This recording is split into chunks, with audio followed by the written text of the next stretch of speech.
John chapter 1. In the beginning was the Word, and the Word was with God, and the Word was God. He was in the beginning with God. All things came to be through him, and without him, nothing came to be. What came to be through him was life, and this life was a light of the human race.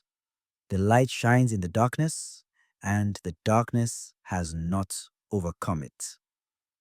A man named John was sent from God. He came for testimony, to testify to the light, so that all might believe through him.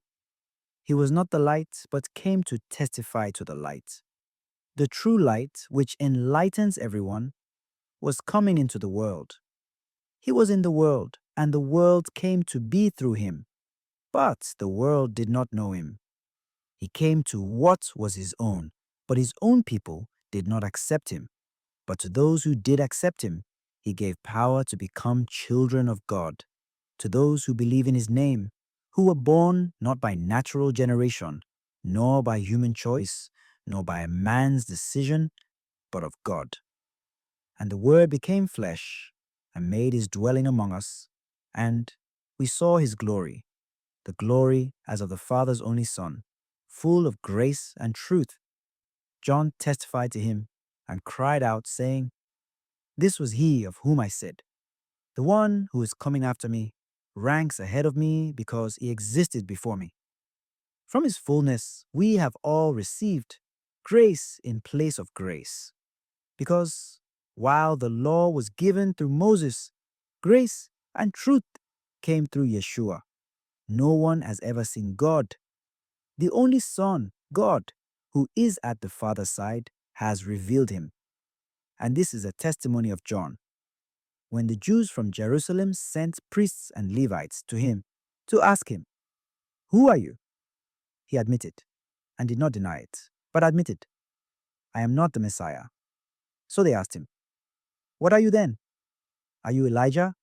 And he said, 'I am not.' 'Are you the prophet?' He answered, 'No.' So they said to him, 'Who are you, so we can give an answer to those who sent us? What do you have to say for yourself?' He said, 'I am the voice of one crying out in the desert, 'Make straight the way of the Lord,' as Isaiah the prophet said." Some Pharisees were also sent. They asked him, "Why then do you baptize if you are not the Messiah or Elijah or the prophet?" John answered them, "I baptize with water, but there is one among you whom you do not recognize, the one who is coming after me, whose sandal strap I am not worthy to untie." This happened in Bethany across the Jordan, where John was baptizing. The next day he saw Yeshua coming toward him and said, "Behold the Lamb of God, who takes away the sin of the world. He is the one of whom I said, 'A man is coming after me, who ranks ahead of me, because he existed before me.' I did not know him, but the reason why I came baptizing with water was that he might be made known to Israel." John testified further, saying, "I saw the Spirit come down like a dove from the sky and remain upon him. I did not know him, but the one who sent me to baptize with water told me, 'On whomever you see the Spirit come down and remain, he is the one who will baptize with the Holy Spirit.' Now I have seen and testified that he is the Son of God." The next day, John was there again with two of his disciples. And as he watched Yeshua walk by, he said, "Behold the Lamb of God." The two disciples heard what he said and followed Yeshua. Yeshua turned and saw them following him and said to them, "What are you looking for?" They said to him, "Rabbi," which translated means teacher. "Where are you staying?" He said to them, "Come, and you will see." So they went and saw where he was staying, and they stayed with him that day. It was about 4 in the afternoon. Andrew, the brother of Simon Peter, was one of the two who heard John and followed Yeshua. He first found his own brother Simon and told him, "We have found the Messiah," which is translated anointed. Then he brought him to Yeshua. Yeshua looked at him and said, "You are Simon, the son of John. You will be called Cephas," which is translated Peter. The next day he decided to go to Galilee, and he found Philip. And Yeshua said to him, "Follow me." Now Philip was from Bethsaida, the town of Andrew and Peter. Philip found Nathanael and told him, "We have found the one about whom Moses wrote in the law, and also the prophets, Yeshua, son of Joseph, from Nazareth." But Nathanael said to him, "Can anything good come from Nazareth?" Philip said to him, "Come and see." Yeshua saw Nathanael coming toward him and said of him, "Here is a true Israelite. There is no duplicity in him." Nathanael said to him, "How do you know me?" Yeshua answered and said to him, "Before Philip called you, I saw you under the fig tree." Nathanael answered him, "Rabbi, you are the Son of God. You are the King of Israel." Yeshua answered and said to him, "Do you believe because I told you that I saw you under the fig tree? You will see greater things than this." And he said to him, "Amen, amen, I say to you, you will see the sky opened and the angels of God ascending and descending on the Son of Man." Chapter 2. On the third day, there was a wedding in Cana in Galilee, and the mother of Yeshua was there. Yeshua and his disciples were also invited to the wedding. When the wine ran short, the mother of Yeshua said to him, "They have no wine." And Yeshua said to her, "Woman, how does your concern affect me? My hour has not yet come." His mother said to the servers, "Do whatever he tells you." Now there were 6 stone water jars there for Jewish ceremonial washings, each holding 20 to 30 gallons. Yeshua told them, "Fill the jars with water." So they filled them to the brim. Then he told them, "Draw some out now and take it to the head waiter." So they took it. And when the head waiter tasted the water that had become wine, without knowing where it came from, although the servers who had drawn the water knew, the head waiter called the bridegroom and said to him, "Everyone serves good wine first, and then when people have drunk freely, an inferior one. But you have kept the good wine until now." Yeshua did this as the beginning of his signs in Cana in Galilee, and so revealed his glory, and his disciples began to believe in him. After this, he and his mother, his brothers, and his disciples went down to Capernaum and stayed there only a few days. Since the Passover of the Jews was near, Yeshua went up to Jerusalem. He found in the temple area those who sold oxen, sheep, and doves, as well as the money changers seated there. He made a whip out of cords and drove them all out of the temple area with the sheep and oxen, and spilled the coins of the money changers and overturned their tables. And to those who sold doves, he said, "Take these out of here and stop making my father's house a marketplace." His disciples recalled the words of Scripture, "Zeal for your house will consume me." At this, the Jews answered and said to him, "What sign can you show us for doing this?" Yeshua answered and said to them, "Destroy this temple, and in 3 days I will raise it up." The Jews said, "This temple has been under construction for 46 years, and you will raise it up in 3 days." But he was speaking about the temple of his body. Therefore, when he was raised from the dead, his disciples remembered that he had said this, and they came to believe the scripture and the word Yeshua had spoken. While he was in Jerusalem for the feast of Passover, many began to believe in his name when they saw the signs he was doing. But Yeshua would not trust himself to them, because he knew them all and did not need anyone to testify about human nature. He himself understood it well. Chapter 3.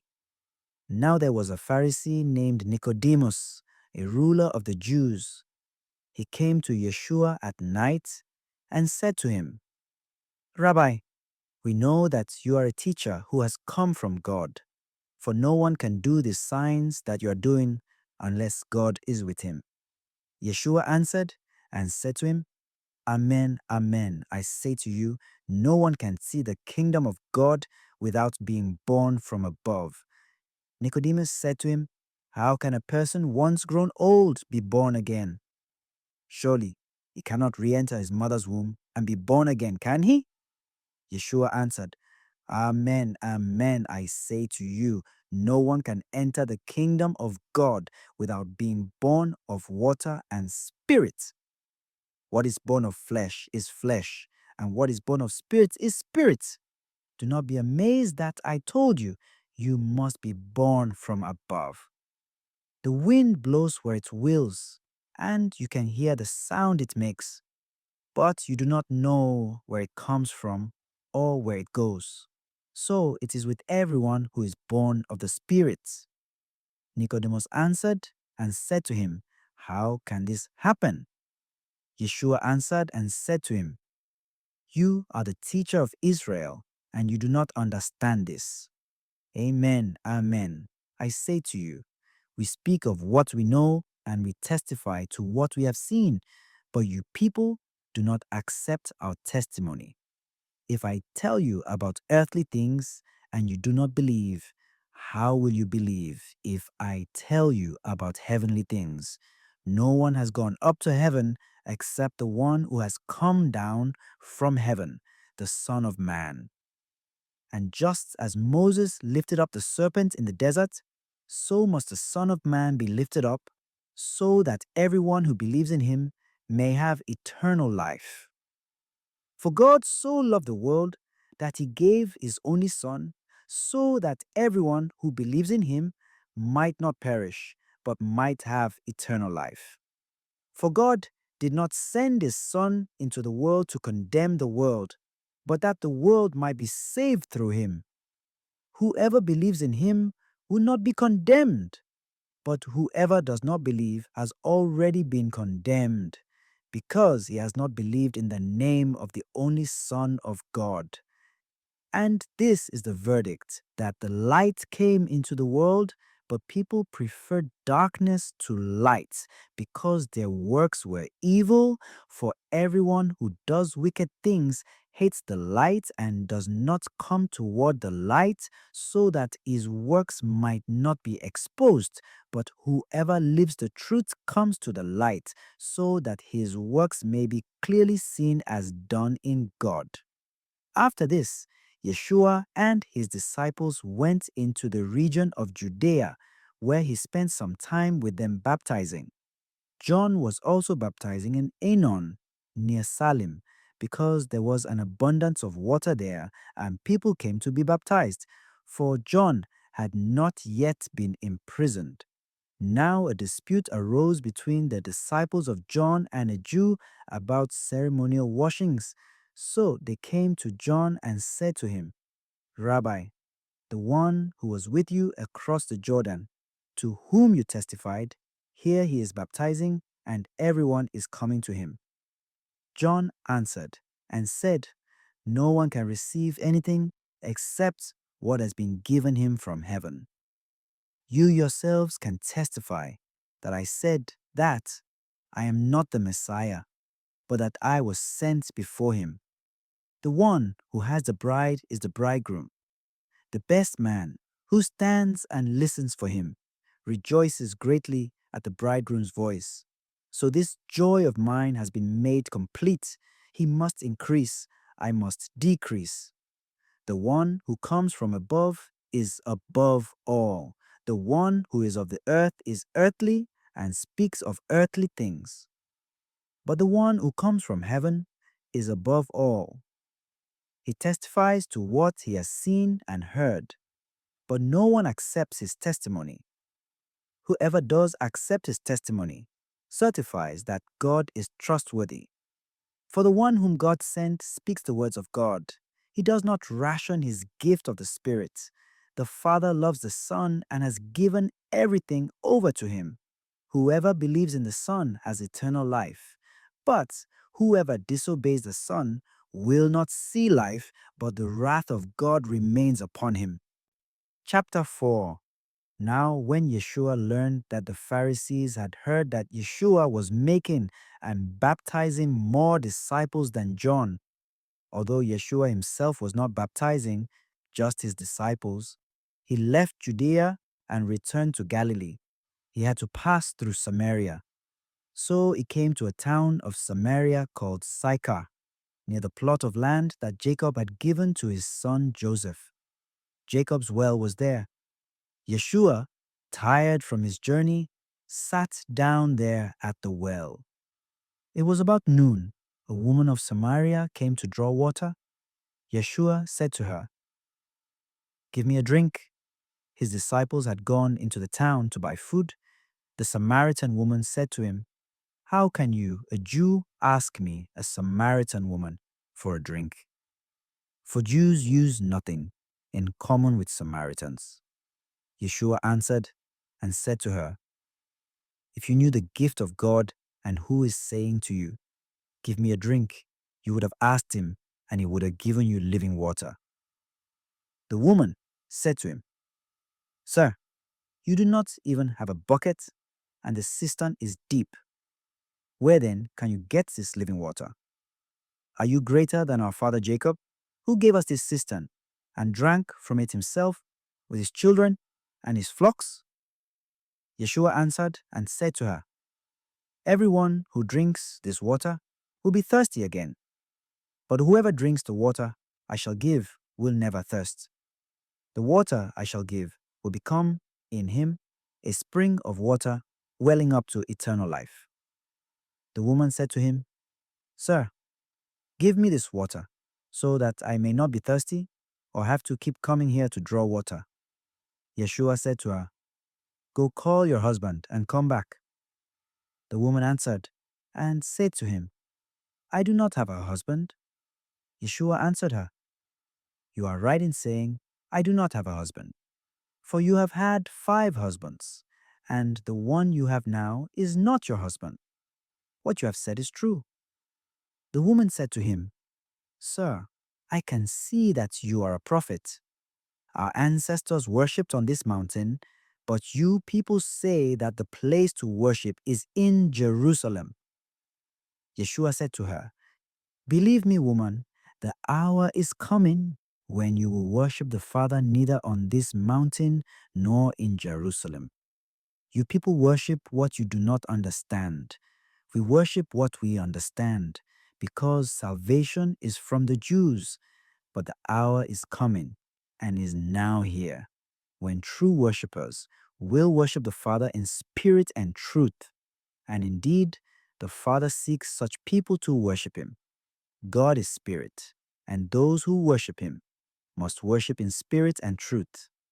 The woman said to him, "I know that the Messiah is coming, the one called the Anointed. When he comes, he will tell us everything." Yeshua said to her, "I am he, the one who is speaking with you." At that moment, his disciples returned and were amazed that he was talking with a woman, but still no one said, "What are you looking for?" or "Why are you talking with her?" The woman left her water jar and went into the town and said to the people, "Come see a man who told me everything I have done. Could he possibly be the Messiah?" They went out of the town and came to him. Meanwhile, the disciples urged him, "Rabbi, eat." But he said to them, "I have food to eat of which you do not know." So the disciples said to one another, "Could someone have brought him something to eat?" Yeshua said to them, "My food is to do the will of the one who sent me and to finish his work. Do you not say, In 4 months, the harvest will be here. I tell you, look up and see the fields ripe for the harvest. The reaper is already receiving his payment and gathering crops for eternal life, so that the sower and reaper can rejoice together. For here, the saying is verified that one sows and another reaps. I sent you to reap what you have not worked for. Others have done the work, and you are sharing the fruits of their work.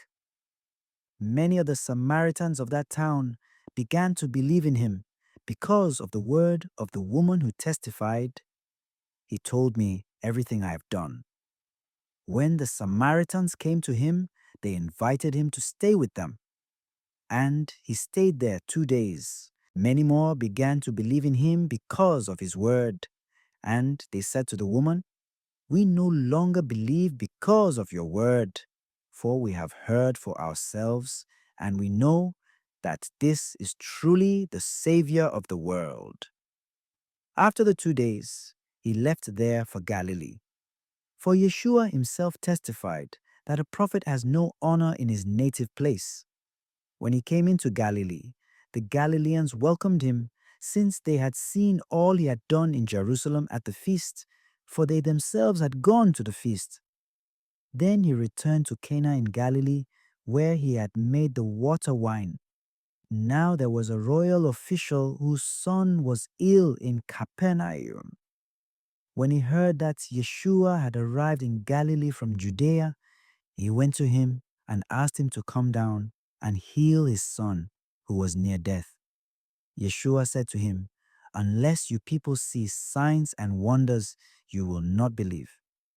The royal official said to him, "Sir, come down before my child dies." Yeshua said to him, "You may go, your son will live." The man believed what Yeshua said to him and left. While he was on his way back, his slaves met him and told him that his boy would live. He asked them when he began to recover. They told him, "The fever left him yesterday, about 1 in the afternoon." The father realized that just at that time, Yeshua had said to him, "Your son will live," and he and his whole household came to believe. Now, this was the second sign Yeshua did when he came to Galilee from Judea. Chapter 5. After this, there was a feast of the Jews, and Yeshua went up to Jerusalem. Now there is in Jerusalem, at the sheep gate, a pool called in Hebrew Bethesda, with 5 porticos. In these lay a large number of ill, blind, lame, and crippled. For an angel went down at certain times into the pool and stirred up the water. Whoever stepped in first, after the stirring of the water, was healed of whatever disease he had. One man was there who had been ill for 38 years. When Yeshua saw him lying there and knew that he had been ill for a long time, he said to him, "Do you want to be well?" The sick man answered him, "Sir, I have no one to put me into the pool when the water is stirred up. While I am on my way, someone else gets down there before me." Yeshua said to him, "Rise, take up your mat and walk." Immediately, the man became well, took up his mat, and walked. Now that day was a Sabbath. So the Jews said to the man who was cured, "It is the Sabbath, and it is not lawful for you to carry your mat." He answered them, "The man who made me well told me, 'Take up your mat and walk.'" They asked him, "Who is the man who told you, 'Take it up and walk'?" The man who was healed did not know who it was, for Yeshua had slipped away, since there was a crowd there.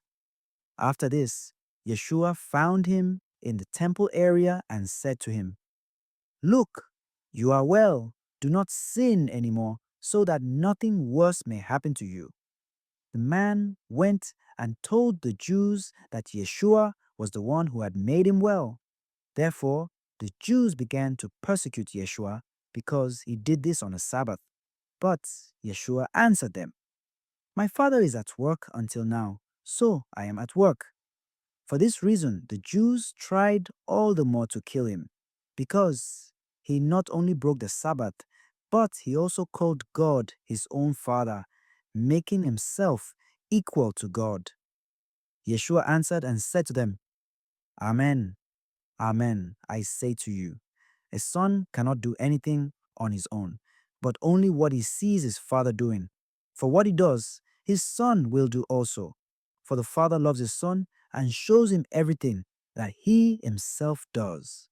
And he will show him greater works than these, so that you may be amazed. For just as the Father raises the dead and gives life, so also does the Son give life to whomever he wishes. Nor does the Father judge anyone, but he has given all judgment to his Son, so that all may honor the Son just as they honor the Father. Whoever does not honor the Son does not honor the Father who sent him. Amen, amen, I say to you, whoever hears my word and believes in the one who sent me has eternal life and will not come to condemnation, but has passed from death to life. Amen, amen, I say to you, the hour is coming and is now here when the dead will hear the voice of the Son of God, and those who hear will live.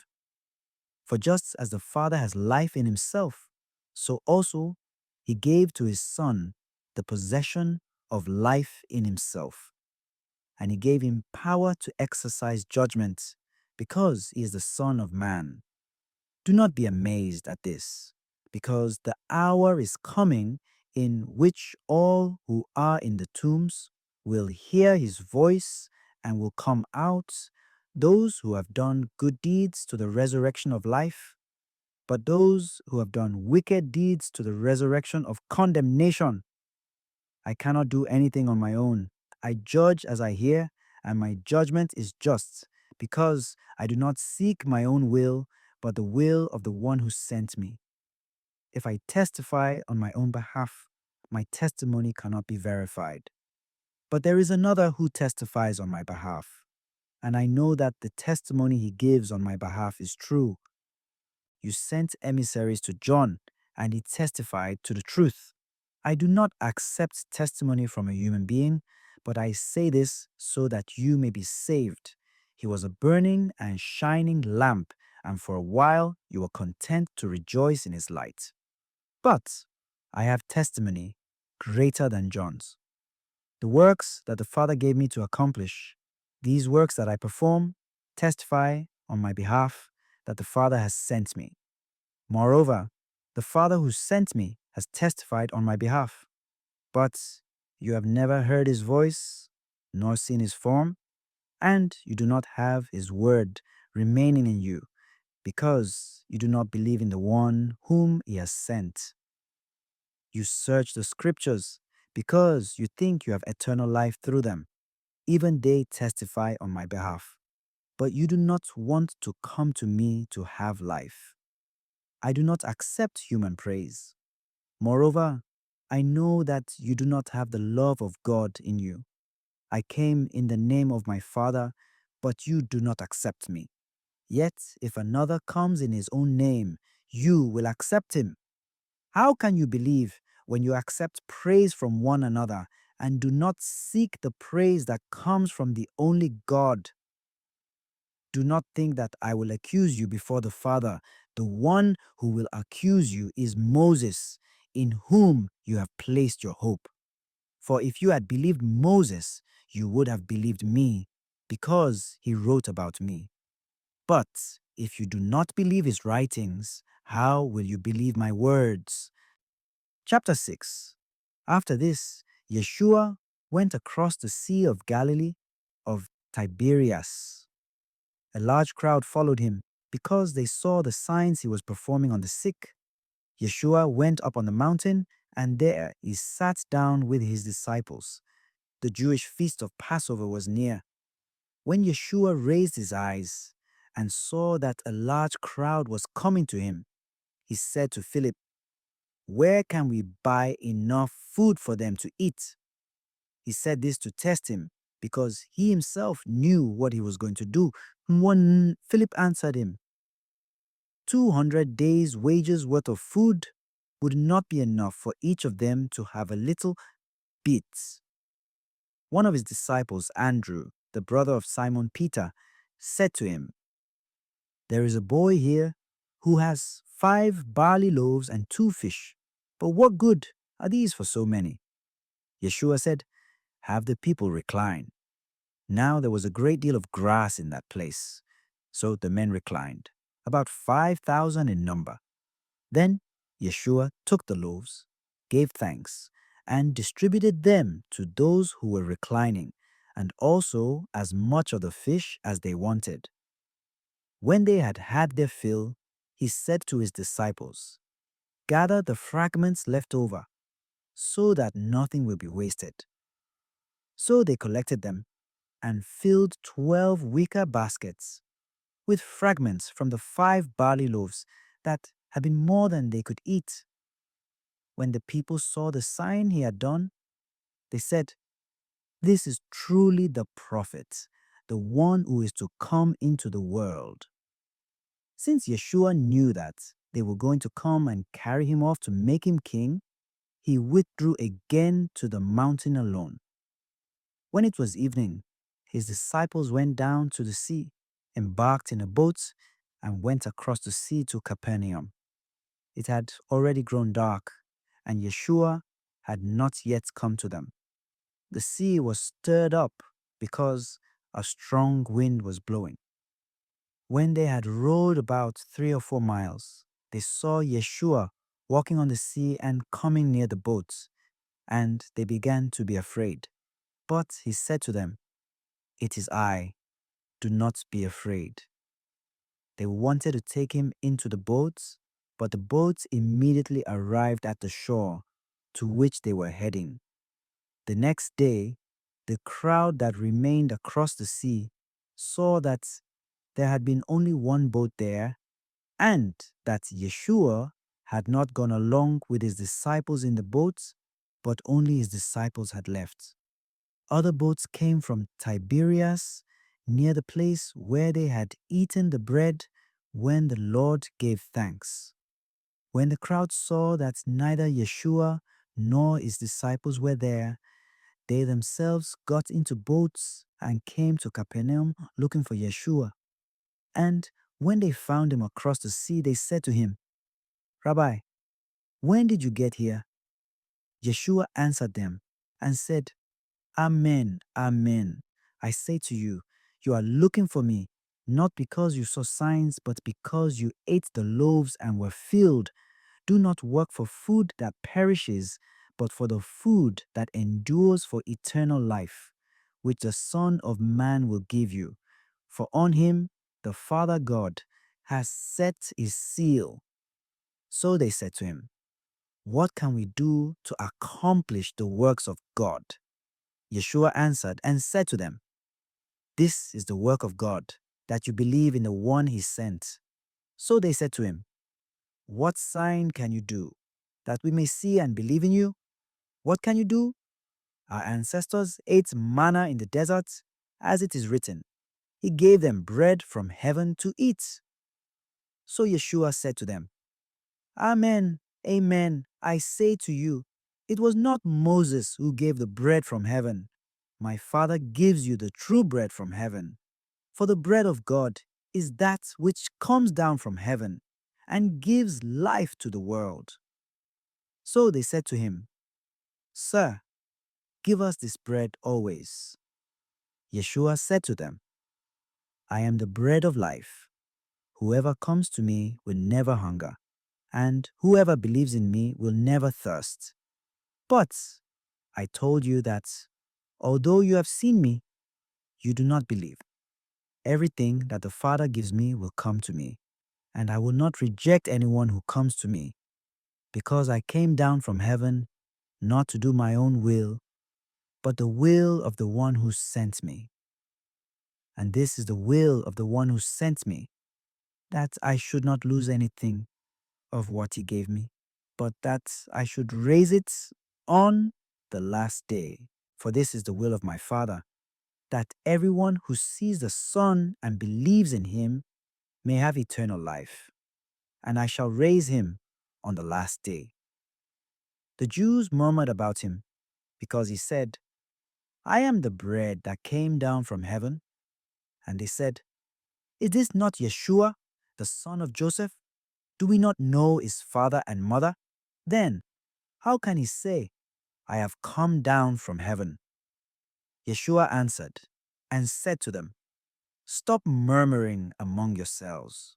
No one can come to me unless the Father who sent me draw him, and I will raise him on the last day. It is written in the prophets, they shall all be taught by God. Everyone who listens to my Father and learns from him comes to me.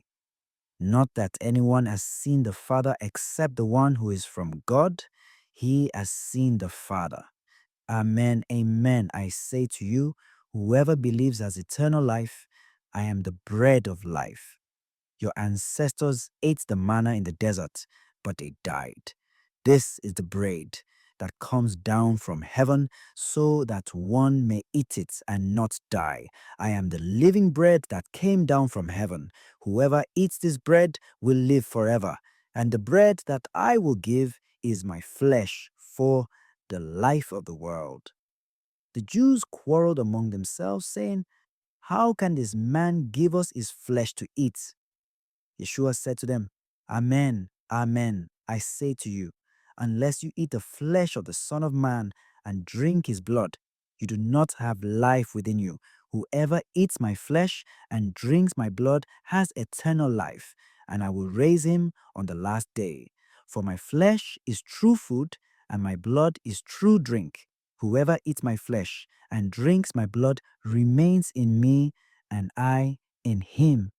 Just as the living Father sent me, and I have life because of the Father, so also the one who feeds on me will have life because of me.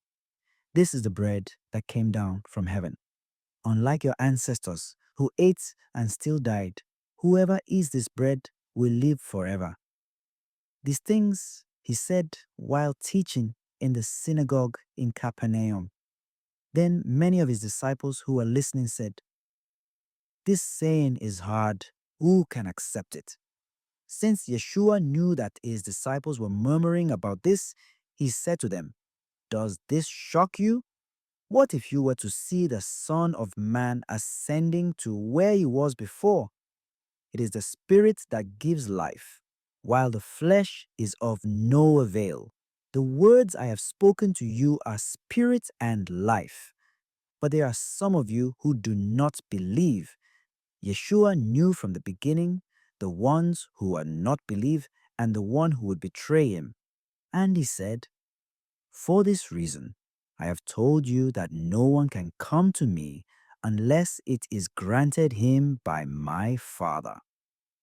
As a result of this, many of his disciples returned to their former way of life and no longer accompanied him.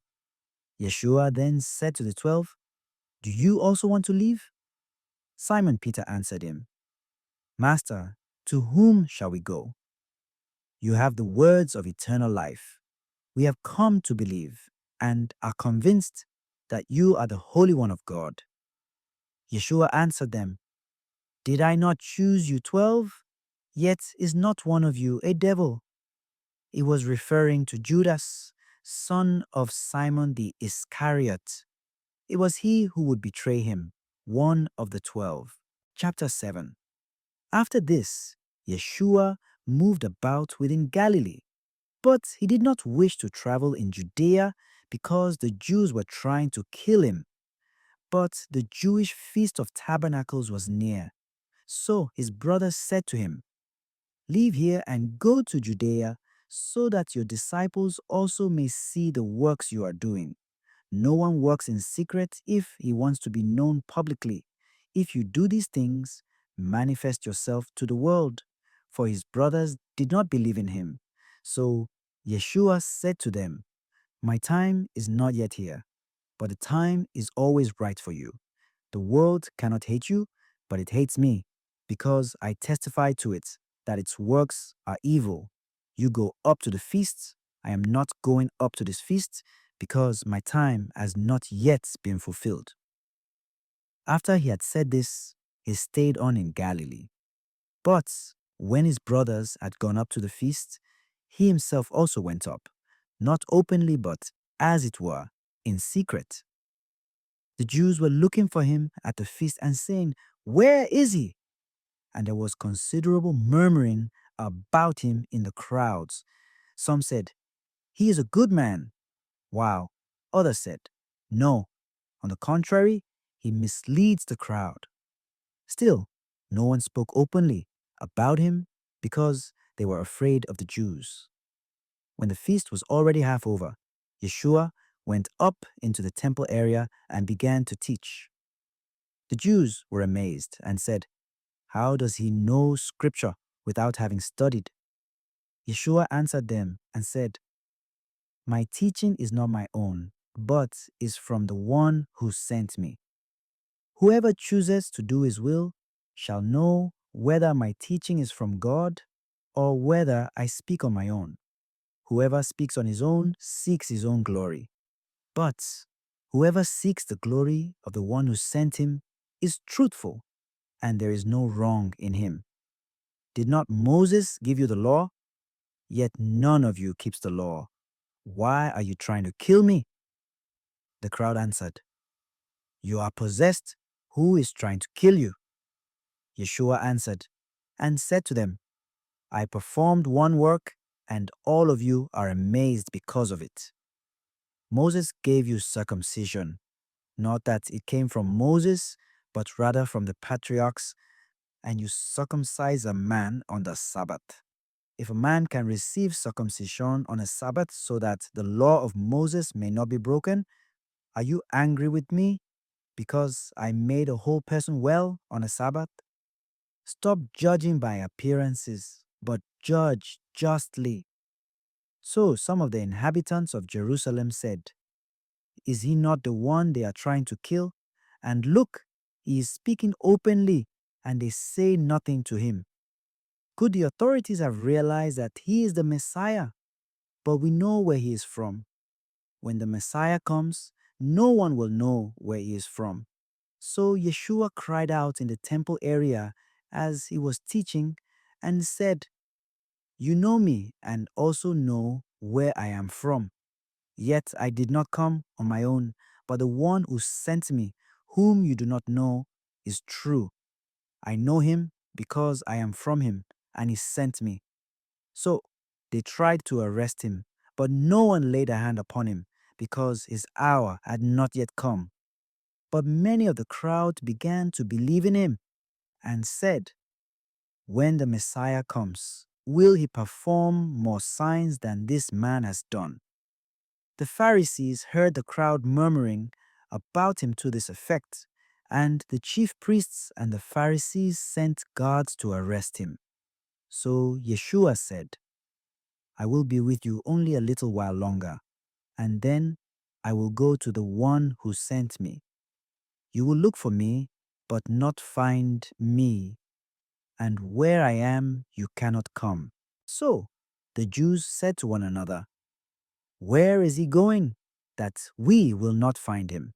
Surely he is not going to the dispersion among the Greeks to teach the Greeks, is he? What is the meaning of his saying, 'You will look for me and not find me, and where I am you cannot come'?" On the last and greatest day of the feast, Yeshua stood up and exclaimed, "Let anyone who thirsts come to me and drink. Whoever believes in me, as Scripture says, rivers of living water will flow from within him." He said this in reference to the Spirit that those who came to believe in him were to receive. There was, of course, no Spirit yet, because Yeshua had not yet been glorified. Some in the crowd who heard these words said, "This is truly the prophet." Others said, "This is the Messiah." But others said, "The Messiah will not come from Galilee, will he? Does not Scripture say that the Messiah will be of David's family and come from Bethlehem, the village where David lived?" So a division occurred in the crowd because of him. Some of them even wanted to arrest him, but no one laid hands on him. So the guards went to the chief priests and Pharisees, who asked them, "Why did you not bring him?" The guards answered, "Never before has anyone spoken like this one." So the Pharisees answered them, "Have you also been deceived? Have any of the authorities or the Pharisees believed in him? But this crowd, which does not know the law, is accursed." Nicodemus, one of their members who had come to him earlier, said to them, "Does our law condemn a person before it first hears him and finds out what he is doing?" They answered and said to him, "You are not from Galilee also, are you? Look and see that no prophet arises from Galilee."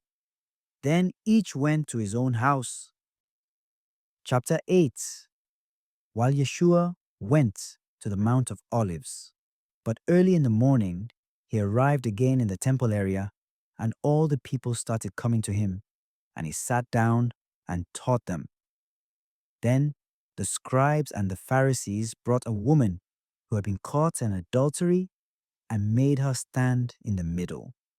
They said to him, "Teacher, this woman was caught in the very act of committing adultery. Now in the law, Moses commanded us to stone such women. So, what do you say?" They said this to test him so that they could have some charge to bring against him. Yeshua bent down and began to write on the ground with his finger. But when they continued asking him, he straightened up and said to them, "Let the one among you who is without sin be the first to throw a stone at her." Again he bent down and wrote on the ground. And in response, they went away one by one, beginning with the elders. So he was left alone with the woman before him. Then Yeshua straightened up and said to her, "Woman, where are they? Has no one condemned you?" She replied, "No one, sir." Then Yeshua said, "Neither do I condemn you. Go, and from now on do not sin anymore." Yeshua spoke to them again, saying, "I am the light of the world. Whoever follows me will not walk in darkness, but will have the light of life." So the Pharisees said to him, "You testify on your own behalf, so your testimony cannot be verified." Yeshua answered and said to them, "Even if I do testify on my own behalf, my testimony can be verified, because I know where I came from and where I am going. But you do not know where I come from or where I am going. You judge by appearances, but I do not judge anyone. And even if I should judge, my judgment is valid because I am not alone, but it is I and the Father who sent me. Even in your law, it is written that the testimony of two men can be verified. I testify on my behalf, and so does the Father who sent me." So they said to him, "Where is your Father?" Yeshua answered, "You know neither me nor my Father. If you knew me, you would know my Father also." He spoke these words while teaching in the treasury in the temple area. But no one arrested him, because his hour had not yet come. He said to them again, "I am going away, and you will look for me, but you will die in your sin. Where I am going, you cannot come." So the Jews said, "He is not going to kill himself, is he? Because he said, 'Where I am going, you cannot come.'" He said to them, "You belong to what is below. I belong to what is above. You belong to this world, but I do not belong to this world. That is why I told you that you will die in your sins. For if you do not believe that I am, you will die in your sins." So they said to him, "Who are you?" Yeshua said to them, "What I told you from the beginning. I have much to say about you in condemnation. But the one who sent me is true, and what I heard from him, I tell the world." They did not realize that he was speaking to them of the Father. So Yeshua said to them, "When you lift up the Son of Man, then you will realize that I am, and that I do nothing on my own, but I say only what the Father taught me. The one who sent me is with me. He has not let me alone, because I always do what is pleasing to him. Because he spoke this way, many came to believe in him. Yeshua then said to those Jews who believed in him, "If you remain in my word, you will truly be my disciples, and you will know the truth, and the truth will set you free." They answered him, "We are descendants of Abraham and have never been enslaved to anyone. How can you say, 'You will become free'?"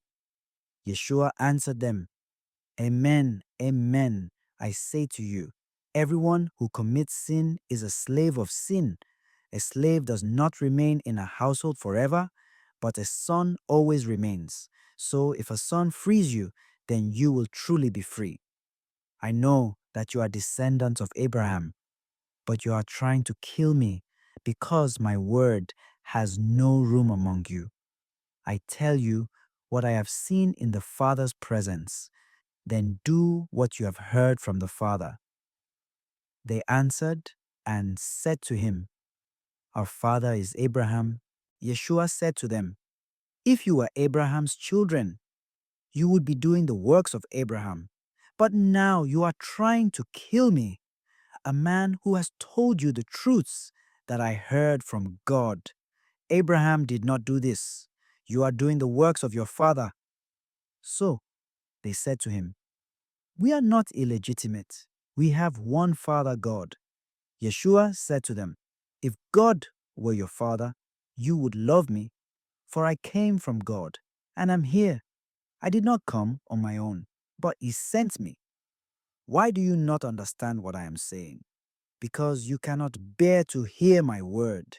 You belong to your father, the devil, and you willingly carry out your father's desires. He was a murderer from the beginning and does not stand in truth, because there is no truth in him. When he tells a lie, he speaks in character, because he is a liar and the father of lies. But because I speak the truth, you do not believe me. Can any of you charge me with sin? If I am telling the truth, why do you not believe me? Whoever belongs to God hears the words of God. For this reason, you do not listen, because you do not belong to God. The Jews answered and said to him, "Are we not right in saying that you are a Samaritan and are possessed?" Yeshua answered, "I am not possessed. I honor my Father, but you dishonor me. I do not seek my own glory. There is one who seeks it, and he is the one who judges. Amen, amen, I say to you, whoever keeps my word will never see death." So the Jews said to him, "Now we are sure that you are possessed. Abraham died, as did the prophets. Yet you say, 'Whoever keeps my word will never taste death.' Are you greater than our father Abraham, who died, or the prophets who died? Who do you make yourself out to be?" Yeshua answered, "If I glorify myself, my glory is worth nothing, but it is my Father who glorifies me, of whom you say, 'He is our God.' You do not know him, but I know him. And if I should say that I do not know him, I would be like you, a liar. But I do know him, and I keep his word. Abraham, your father, rejoiced to see my day. He saw it and was glad." So the Jews said to him, "You are not yet 50 years old, and you have seen Abraham?" Yeshua said to them, "Amen, amen, I say to you, before Abraham came to be, I am." So they picked up stones to throw at him. But Yeshua hid and went out of the temple area. Chapter 9. As he passed by, he saw a man blind from birth. His disciples asked him, "Rabbi, who sinned, this man or his parents, that he was born blind?" Yeshua answered, "Neither he nor his parents sinned. It is so that the works of God might be made visible through him. We have to do the works of the one who sent me while it is day. Night is coming when no one can work. While I am in the world, I am the light of the world. When he had said this, he spat on the ground and made clay with the saliva and smeared the clay on his eyes and said to him, Go wash in the pool of Siloam, which means sent. So he went and washed and came back able to see. His neighbors and those who had seen him earlier as a beggar said, Isn't this the one who used to sit and beg? Some said, It is, but others said, No, he just looks like him. He said, I am. So they said to him, So, how were your eyes opened? He replied, The man called Yeshua made clay and anointed my eyes and told me, Go to Siloam and wash. So I went there and washed and was able to see. And they said to him, Where is he? He said, I don't know. They brought the one who was once blind to the Pharisees. Now Yeshua had made clay and opened his eyes on his Sabbath. So then the Pharisees also asked him how he was able to see. He said to them, He put clay on my eyes, and I washed, and now I can see. So some of the Pharisees said, This man is not from God, because he does not keep the Sabbath. But others said, How can a sinful man do such signs? And there was a division among them. So they said to the blind man again, What do you have to say about him, since he opened your eyes? He said, He is a prophet. Now the Jews did not believe that he had been blind and gained his sight, until they summoned the parents of the one who had gained his sight. They asked them, Is this your son, who you say was born blind? How does he now see? His parents answered and said, We know that this is our son, and that he was born blind. We do not know how he sees now, nor do we know who opened his eyes. Ask him. He is of age, he can speak for himself. His parents said this because they were afraid of the Jews, for the Jews had already agreed that if anyone acknowledged him as the Messiah, he would be expelled from the synagogue. For this reason, his parents said, He is of age, question him.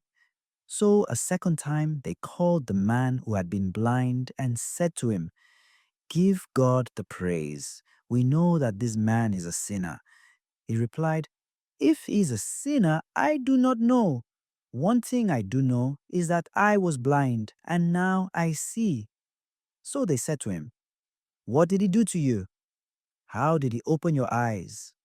He answered them, I told you already, and you did not listen. Why do you want to hear it again? Do you want to become his disciples too? They ridiculed him and said, You are that man's disciple. We are disciples of Moses. We know that God spoke to Moses, but we do not know where this one is from. The man answered and said to them, This is what is so amazing, that you do not know where he is from, yet he opened my eyes. We know that God does not listen to sinners, but if one is devout and does his will, he listens to him. It is unheard of that anyone ever opened the eyes of a person born blind. If this man were not from God, he would not be able to do anything. They answered and said to him, You were born totally in sin, and are you trying to teach us? Then they threw him out. When Yeshua heard that they had thrown him out, he found him and said, Do you believe in the Son of Man? He answered and said, Who is he, sir, that I may believe in him? Yeshua said to him, You have seen him, and the one speaking with you is he. He said, I do believe, Lord, and he worshipped him. Then Yeshua said, I came into this world for judgment, so that those who do not see might see, and those who do see might become blind. Some of the Pharisees who were with him heard this and said to him, Surely we are not also blind, are we? Yeshua said to them, If you were blind, you would have no sin. But now you are saying, We see, so your sin remains. chapter 10.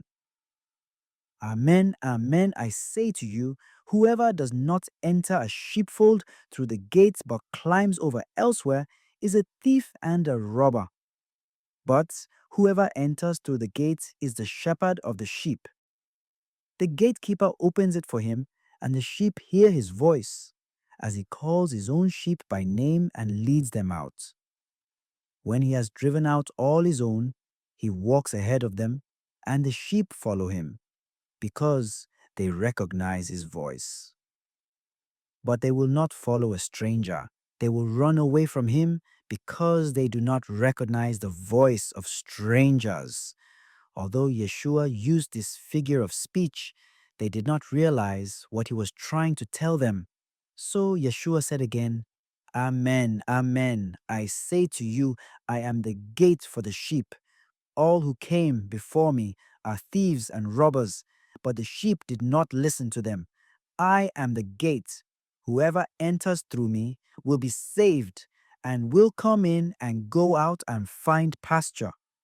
A thief comes only to steal and slaughter and destroy. I came so that they might have life and have it more abundantly. I am the good shepherd. A good shepherd lays down his life for the sheep.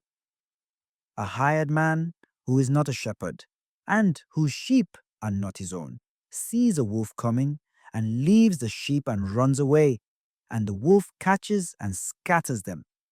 This is because he works for pay and has no concern for the sheep. I am the good shepherd, and I know mine, and mine know me, just as the Father knows me, and I know the Father. And I will lay down my life for the sheep. I have other sheep that do not belong to this fold. These also I must lead, and they will hear my voice, and there will be one flock, one shepherd. This is why the Father loves me, because I lay down my life in order to take it up again. No one takes it from me, but I lay it down on my own. I have power to lay it down, and power to take it up again. This command I have received from my Father. Again, there was a division among the Jews because of these words. Many of them said, He is possessed and out of his mind. Why listen to him? Others said, These are not the words of one possessed. Surely a demon cannot open the eyes of the blind, can he? The feast of the dedication was then taking place in Jerusalem. It was winter, and Yeshua walked about in the temple area on the portico of Solomon. So the Jews gathered around him and said to him, How long are you going to keep us in suspense? If you are the Messiah, tell us plainly. Yeshua answered them, I told you, and you do not believe. The works I do in my Father's name testify to me. But you do not believe because you are not among my sheep. My sheep hear my voice. I know them, and they follow me. I give them eternal life, and they shall never perish. No one can take them out of my hand. My Father, who has given them to me, is greater than all, and no one can take them out of the Father's hand. The Father and I are one. The Jews again picked up rocks to stone him. Yeshua answered them, I have shown you many good works from my Father. For which of these are you trying to stone me? The Jews answered him, We are not stoning you for good work, but for blasphemy. You, a man, are making yourself God. Yeshua answered them, Is it not written in your law, I said, You are gods? If he calls them gods to whom the word of God came, and scripture cannot be set aside, can you say that the one whom the Father has consecrated and sent into the world blasphemes because I said, I am the Son of God? If I do not perform my Father's works, do not believe me. But if I perform them, even if you do not believe me, believe the works, so that you may realize and understand that the Father is in me and I am in the Father.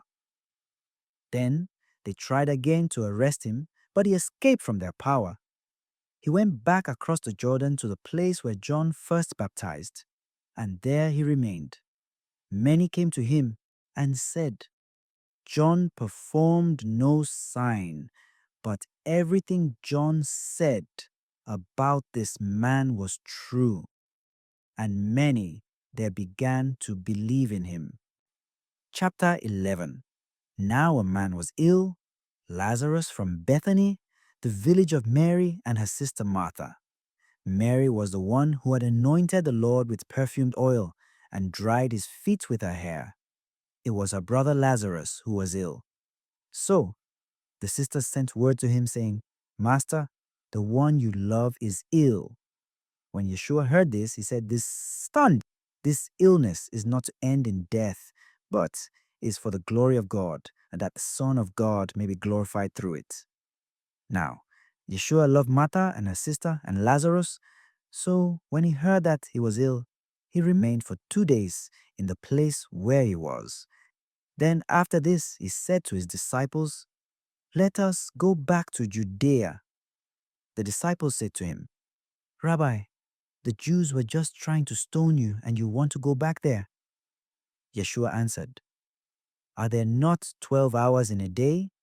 If one walks during the day, he does not stumble, because he sees the light of this world. But if one walks at night, he stumbles, because the light is not in him. He said this, and then told them, Our friend Lazarus is asleep, but I am going to awaken him. So the disciples said to him, Master, if he is asleep, he will be saved. But Yeshua was talking about his death, while they thought that he meant ordinary sleep. So then Yeshua said to them clearly, Lazarus has died, and I am glad for you that I was not there, that you may believe. Let us go to him. So Thomas, called Didymus, said to his fellow disciples, Let us also go to die with him. When Yeshua arrived, he found that Lazarus had already been in the tomb for 4 days. Now Bethany was near Jerusalem, only about 2 miles away. And many of the Jews had come to Martha and Mary to comfort them about their brother. When Martha heard that Yeshua was coming, she went to meet him, but Mary sat at home. Martha said to Yeshua, Lord, if you had been here, my brother would not have died. But even now I know that whatever you ask of God, God will give you. Yeshua said to her, Your brother will rise. Martha said to him, I know he will rise in the resurrection on the last day. Yeshua told her, I am the resurrection and the life. Whoever believes in me, even if he dies, will live. And everyone who lives and believes in me will never die. Do you believe this? She said to him, Yes, Lord. I have come to believe that you are the Messiah, the Son of God, the one who is coming into the world. When she had said this, she went and called her sister Mary secretly, saying, The teacher is here and is asking for you. As soon as she heard this, she rose quickly and went to him. For Yeshua had not yet come into the village, but was still where Martha had met him. So when the Jews who were with her in the house comforting her saw Mary get up quickly and go out, they followed her, presuming that she was going to the tomb to weep there. When Mary came to where Yeshua was and saw him, she fell at his feet and said to him, Lord, if you had been here, my brother would not have died. When Yeshua saw her weeping, and the Jews who had come with her weeping, he became perturbed and deeply troubled, and said, Where have you laid him? They said to him, Sir, come and see. And Yeshua wept. So the Jews said, See how he loved him.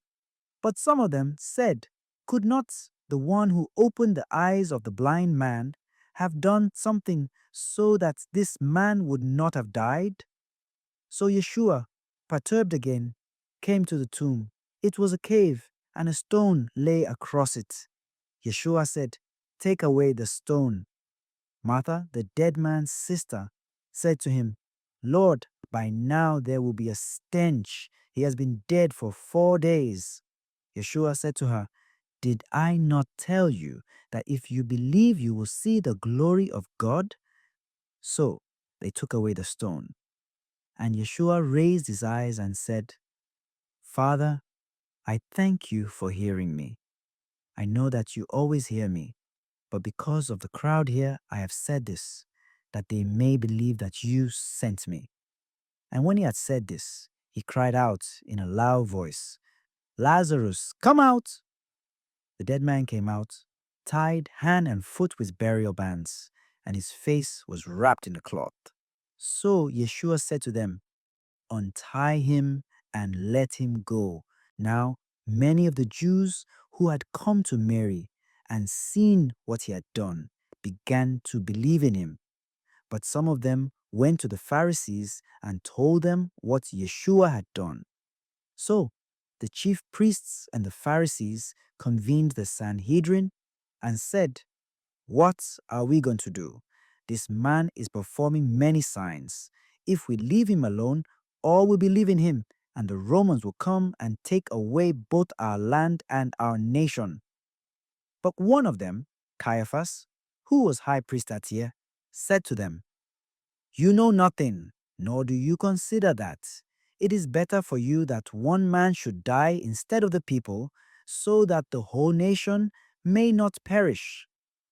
He did not say this on his own, but since he was high priest for that year, he prophesied that Yeshua was going to die for the nation, and not only for the nation, but also to gather into one the dispersed children of God. So from that day on, they planned to kill him. So Yeshua no longer walked about in public among the Jews, but he left for the region near the desert to a town called Ephraim, and there he remained with his disciples.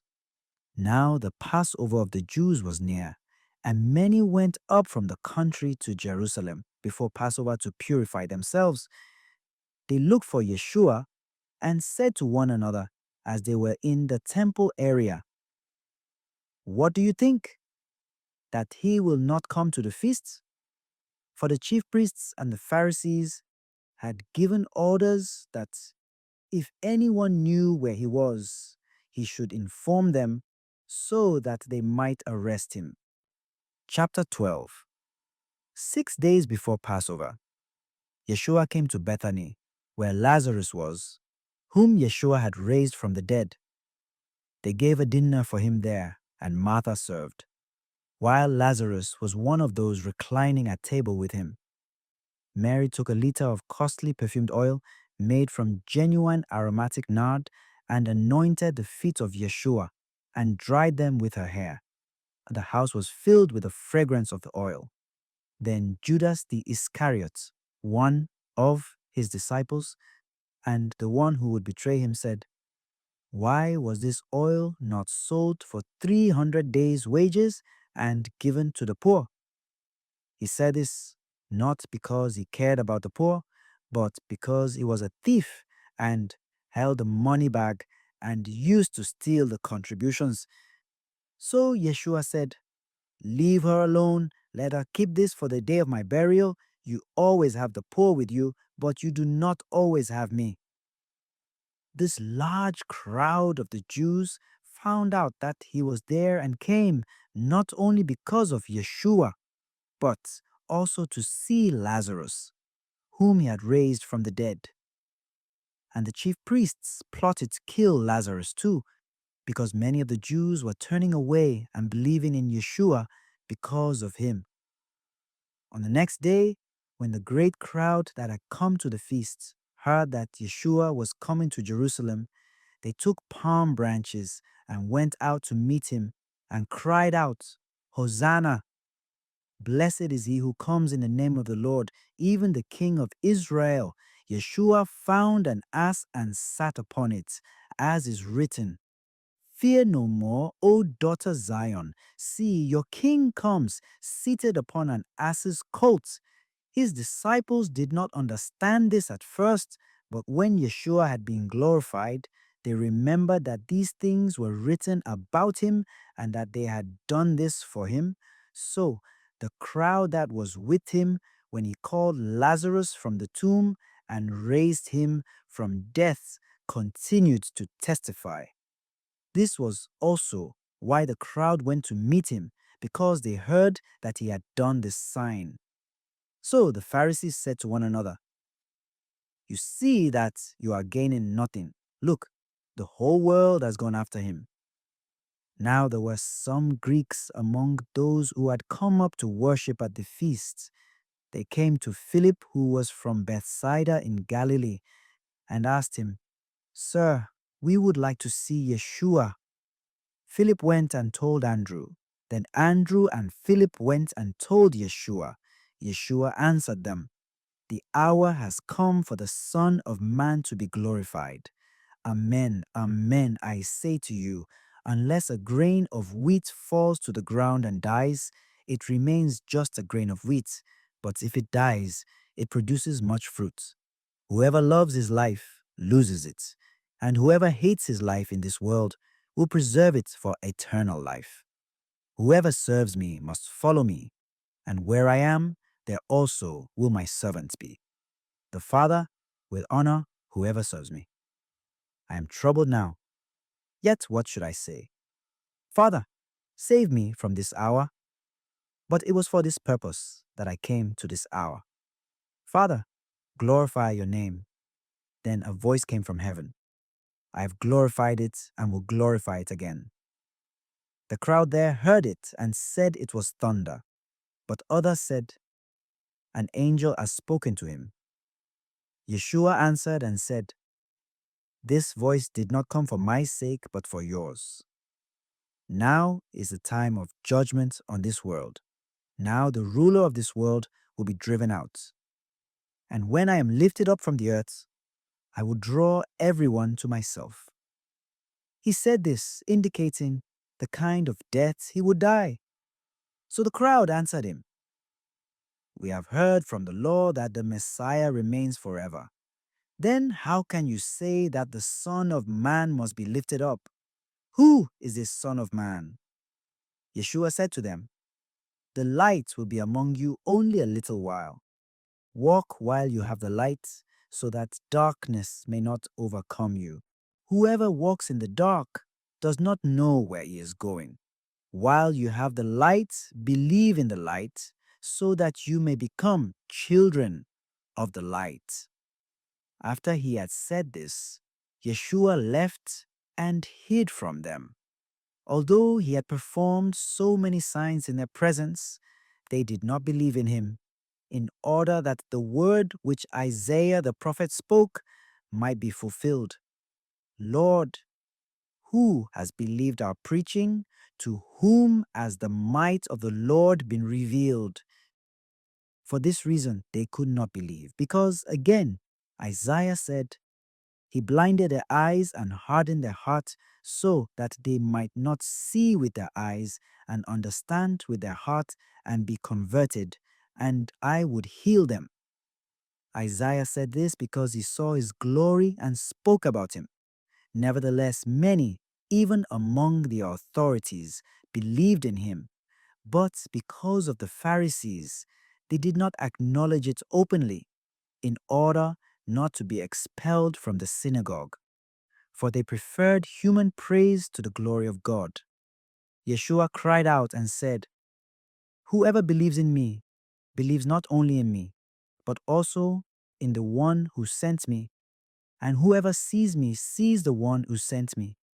I came into the world as light, so that everyone who believes in me might not remain in darkness. And if anyone hears my words and does not observe them, I do not condemn him. For I did not come to condemn the world, but to save the world. Whoever rejects me and does not accept my words has something to judge him. The word that I spoke, it will condemn him on the last day, because I did not speak on my own, but the Father who sent me commanded me what to say and speak, and I know that his commandment is eternal life. So what I say as the Father told me. Chapter 13. Before the feast of Passover, Yeshua knew that his hour had come to pass from this world to the Father. He loved his own in the world, and he loved them to the end. The devil had already induced Judas, son of Simon the Iscariot, to hand him over. So, during supper, fully aware that the Father had put everything into his power and that he had come from God and was returning to God, he rose from supper and took off his outer garments. He took a towel and tied it around his waist. Then he poured water into a basin and began to wash the disciples' feet and dry them with the towel around his waist. He came to Simon Peter, who said to him, "Master, are you going to wash my feet?" Yeshua answered and said to him, "What I am doing, you do not understand now, but you will understand later." Peter said to him, "You will never wash my feet." Yeshua answered him, "Unless I wash you, you will have no inheritance with me." Simon Peter said to him, "Master, then not only my feet, but my hands and head as well." Yeshua said to him, "Whoever has bathed has no need except to have his feet washed, for he is clean all over. So you are clean, but not all." For he knew who would betray him. For this reason, he said, "Not all of you are clean." So, when he had washed their feet and put his garments back on and reclined at table again, he said to them, "Do you realize what I have done for you? You call me teacher and master, and rightly so, for indeed I am. If I, therefore, the master and teacher, have washed your feet, you ought to wash one another's feet. I have given you a model to follow, so that as I have done for you, you should also do. Amen, amen. I say to you, no slave is greater than his master, nor any messenger greater than the one who sent him. If you understand this, blessed are you if you do it. I am not speaking of all of you. I know those whom I have chosen, but so that the scripture might be fulfilled. The one who ate my food has raised his heel against me. From now on, I am telling you before it happens, so that when it happens, you may believe that I am. Amen, amen. I say to you, whoever receives the one I send receives me, and whoever receives me receives the one who sent me. When he had said this, Yeshua was deeply troubled and testified, "Amen, amen. I say to you, one of you will betray me." The disciples looked at one another, at a loss as to whom he meant. One of his disciples, the one whom Yeshua loved, was reclining at Yeshua's side. So Simon Peter nodded to him to find out whom he meant. He leaned back against Yeshua's chest and said to him, "Master, who is it?" Yeshua answered, "It is the one to whom I hand the morsel after I have dipped it." So he dipped the morsel and took it and handed it to Judas, son of Simon the Iscariot. After he took the morsel, Satan entered him. So Yeshua said to him, "What you are going to do, do quickly." Now, none of those reclining at table realized why he said this to him. Some thought that since Judas kept the money bag, Yeshua had told him, "Buy what we need for the feast, or to give something to the poor." So he took the morsel and left at once. And it was night. When he had left, Yeshua said, "Now is the Son of Man glorified, and God is glorified in him. If God is glorified in him, God will also glorify him in himself, and he will glorify him at once. My children, I will be with you only a little while longer. You will look for me, and as I told the Jews, where I go, you cannot come. So now I say it to you. I give you a new commandment. Love one another. As I have loved you, so you also should love one another. This is how all will know that you are my disciples, if you have love for one another. Simon Peter said to him, Master, where are you going? Yeshua answered him, Where I am going, you cannot follow me now, though you will follow later. Peter said to him, Master, why can't I follow you now? I will lay down my life for you. Yeshua answered, Will you lay down your life for me? Amen, amen, I say to you, the cock will not crow before you deny me 3 times.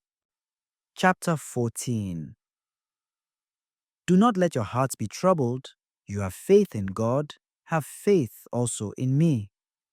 In my Father's house there are many dwelling places.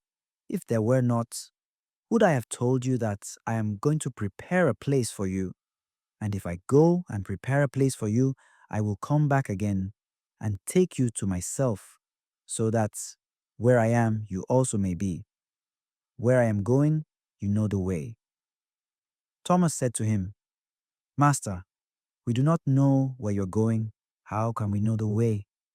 Yeshua said to him, I am the way and the truth and the life. No one comes to the Father except through me. If you know me, then you will also know my Father. From now on, you do know him and have seen him. Philip said to him, Master, show us the Father, and that will be enough for us. Yeshua said to him, Have I been with you for so long a time, and you still do not know me, Philip? Whoever has seen me has seen the Father. How can you say, Show us the Father? Do you not believe that I am in the Father and the Father is in me?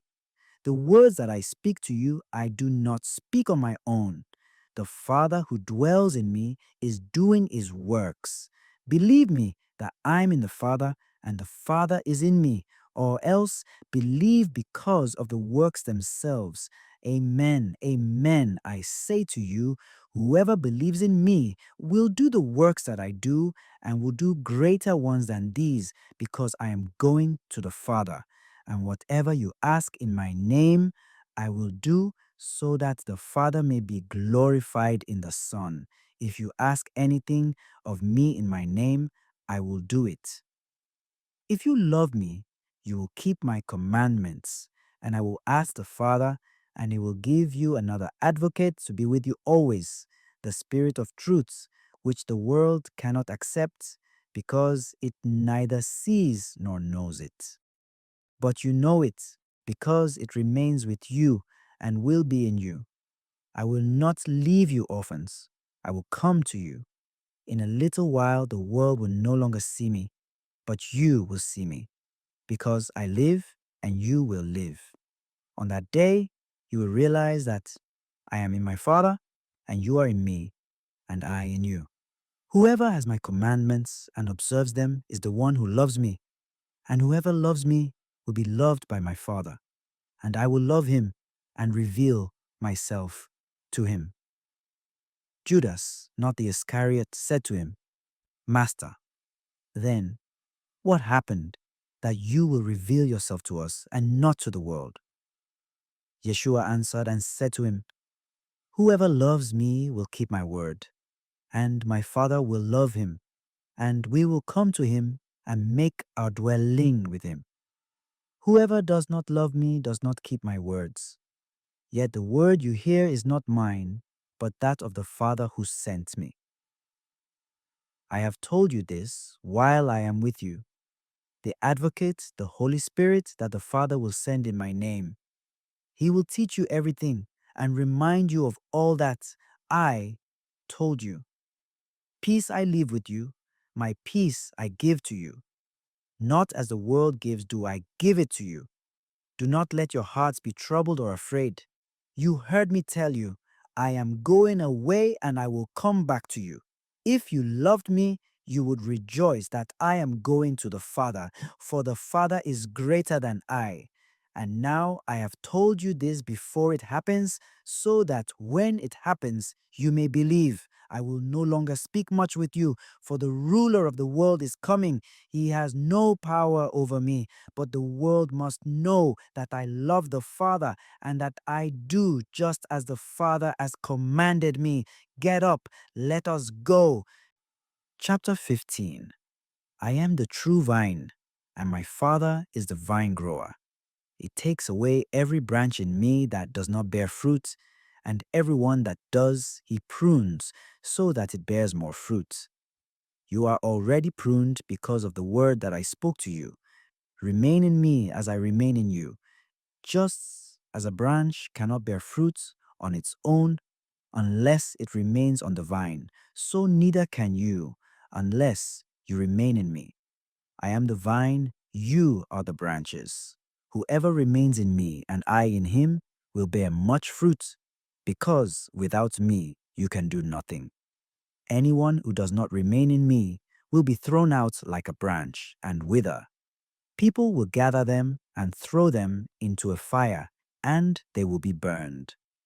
If you remain in me and my words remain in you, ask for whatever you want, and it will be done for you. By this is my Father glorified, that you bear much fruit and become my disciples. As the Father loves me, so I also love you. Remain in my love. If you keep my commandments, you will remain in my love, just as I have kept my Father's commandments and remain in his love. I have told you this so that my joy may be in you and your joy may be complete. This is my commandment. Love one another as I love you.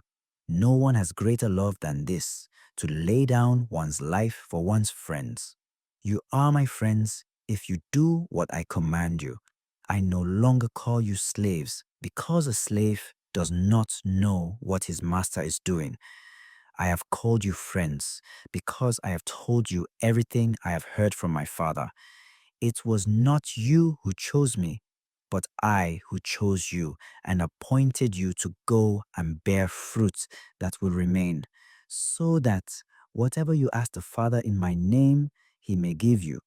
This I command you, love one another. If the world hates you, realize that it hated me first.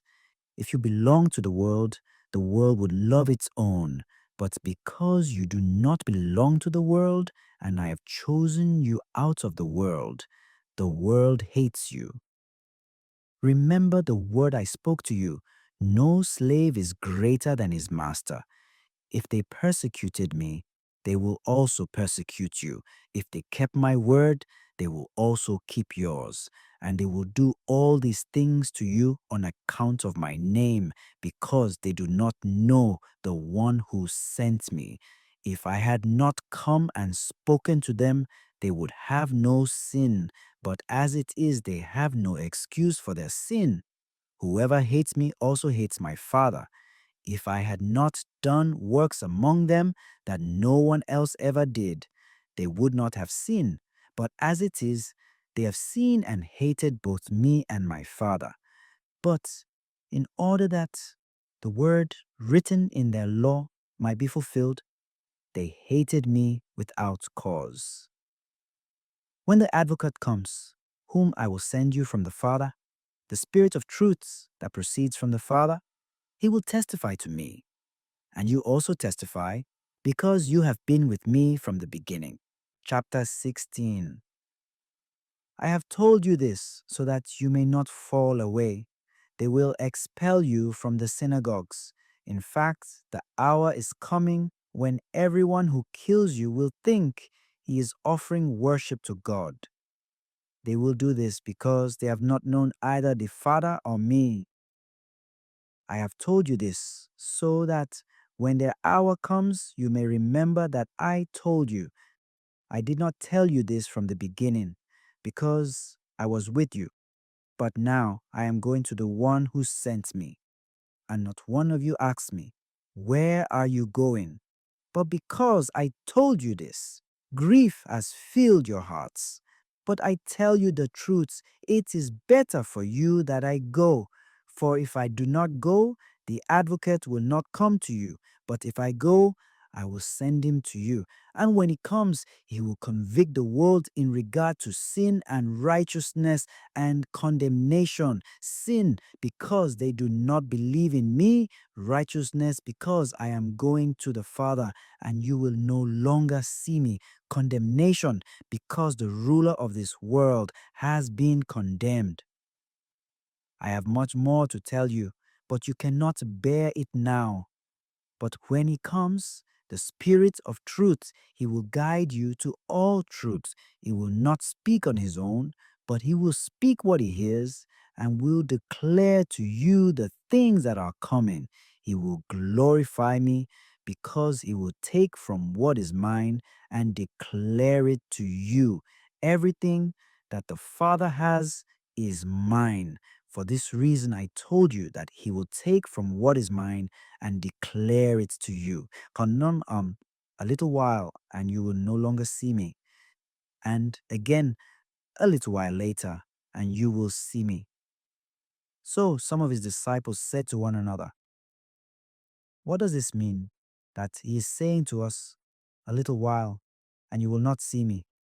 And again, a little while, and you will see me. And because I am going to the Father. So they said, what is this little while of which he speaks? We do not know what he means. Yeshua knew that they wanted to ask him, so he said to them, are you discussing with one another what I said? A little while, and you will not see me. And again, a little while, and you will see me. Amen, amen, I say to you. You will weep and mourn while the world rejoices. You will grieve, but your grief will become joy. When a woman is in labor, she is in anguish because her hour has arrived. But when she has given birth to a child, she no longer remembers the pain because of her joy that a child has been born into the world. So you also are now in anguish. But I will see you again, and your hearts will rejoice, and no one will take your joy away from you. On that day, you will not question me about anything. Amen, amen, I say to you, whatever you ask the Father in my name, he will give you. Until now, you have not asked anything in my name. Ask, and you will receive, so that your joy may be complete. I have told you this in figures of speech. The hour is coming when I will no longer speak to you in figures, but I will tell you clearly about the Father. On that day, you will ask in my name, and I do not tell you that I will ask the Father for you, for the Father himself loves you, because you have loved me and have come to believe that I came from God. I came from the Father and have come into the world. Now I am leaving the world and going back to the Father. His disciples said, now you are talking plainly and not in any figure of speech. Now we realize that you know everything and that you do not need to have anyone question you. Because of this, we believe that you came from God. Yeshua answered them, do you believe now? Behold, the hour is coming and has arrived when each of you will be scattered to his own home, and you will leave me alone. But I am not alone, because the Father is with me. I have told you this so that you might have peace in me. In the world you will have trouble, but take courage. I have conquered the world. Chapter 17. When Yeshua had said this, he raised his eyes to heaven and said, Father, the hour has come. Give glory to your Son, so that your Son may glorify you, just as you gave him authority over all people, so that he may give eternal life to all you gave him. Now this is eternal life, that they should know you, the only true God, and the one whom you sent, Yeshua. I glorified you on earth by accomplishing the work that you gave me to do. Now glorify me, Father, with you, with the glory that I had with you before the world began. I revealed your name to those whom you gave me out of the world. They belong to you, and you gave them to me, and they have kept your word. Now they know that everything you gave me is from you, because the words you gave to me I have given to them, and they accepted them and truly understood that I came from you, and they have believed that you sent me. I pray for them. I do not pray for the world, but for the ones you have given me, because they are yours, and everything of mine is yours, and everything of yours is mine, and I have been glorified in them. And now I will no longer be in the world, but they are in the world while I am coming to you. Holy Father, keep them in your name that you have given me, so that they may be one just as we are. When I was with them, I protected them in your name that you gave me, and I guarded them, and none of them was lost, except the son of destruction, in order that the scripture might be fulfilled. But now I am coming to you. I speak this in the world so that they may share my joy completely. I gave them your word, and the world hated them, because they do not belong to the world any more than I belong to the world. I do not ask that you take them out of the world, but that you keep them from the evil one. They do not belong to the world any more than I belong to the world. Consecrate them in the truth. Your word is truth. As you sent me into the world, so I sent them into the world, and I consecrate myself for them, so that they also may be consecrated in truth. I pray not only for them, but also for those who will believe in me through their word, so that they may all be one, as you, Father, are in me and I in you, that they also may be in us, that the world may believe that you sent me. And I have given them the glory you gave me, so that they may be one, as we are one, I in them and you in me, that they may be brought to perfection as one, that the world may know that you sent me, and that you loved them even as you loved me. Father, they are your gifts to me. I wish that where I am, they also may be with me, that they may see my glory that you gave me, because you loved me before the foundation of the world.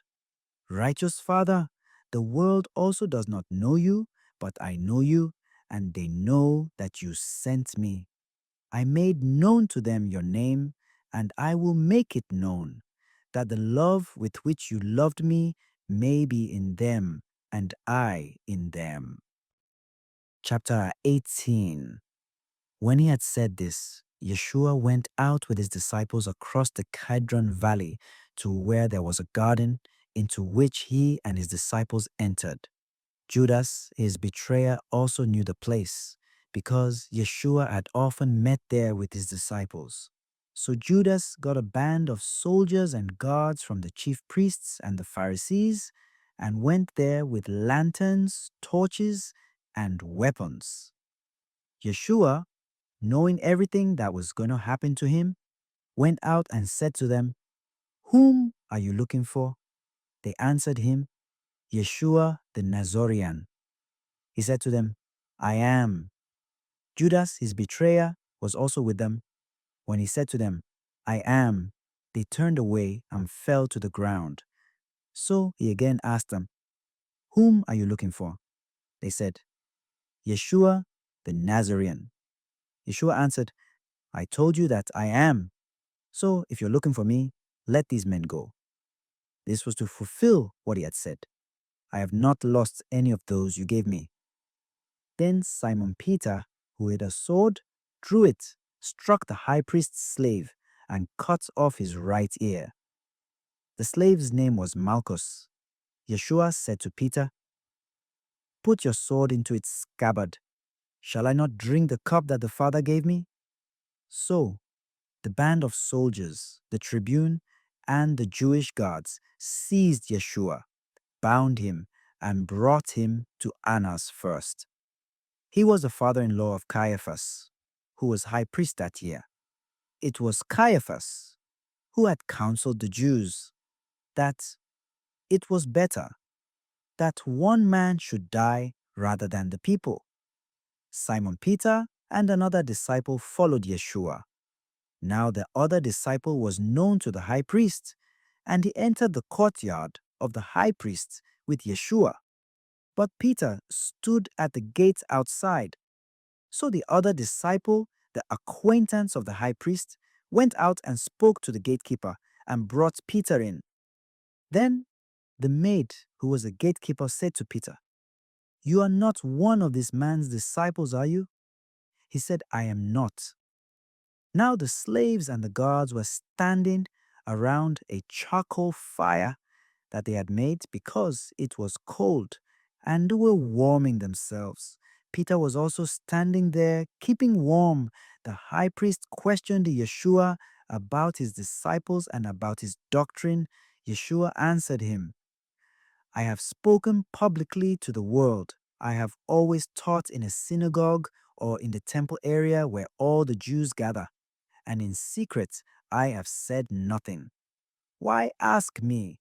Ask those who heard me what I said to them.